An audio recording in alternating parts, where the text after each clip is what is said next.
Common question I get when testing the house for mold is, should you test every room in isolation? So the best home mold test on the market is the ERMI. The ERMI is going to look for about 3 dozen different molds. It's going to be very, very thorough to make sure you're looking for the most biologically problematic molds. It tests dust. Remember, mold particles are oftentimes heavy, so they don't suspend in air, meaning air samples will miss them. And so when you run an ERMI, typically they will tell you to sample every room in the house separately. This is so that you could say, tell a remediator, an inspector, like, look here, look here, look here.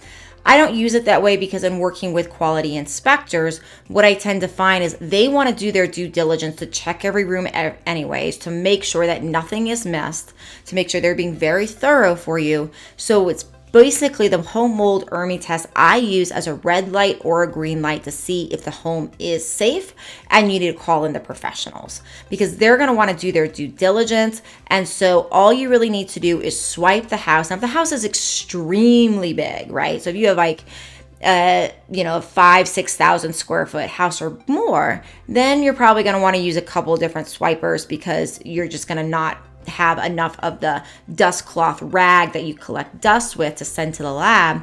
You're just probably not going to have enough space on it.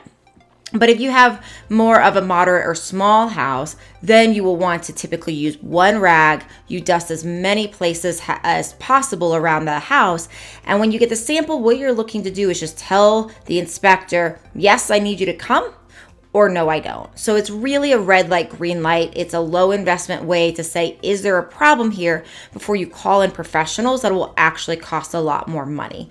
That's all you're doing with this. That's what I recommend. If you're interested in getting your house tested for in a really good way, like I'm talking about here with the ERMI, go to my lab testing site in the show notes. You'll see at that lab testing site, you'll see that there is a way to order tests like this direct to consumers. What you're looking for is the home mold test. And I think that's it for now. Please do leave comments that I can help you with here. It helps me create more content that's enjoyable for you. Again, I'm Dr. Diane. I'll see you in the next video.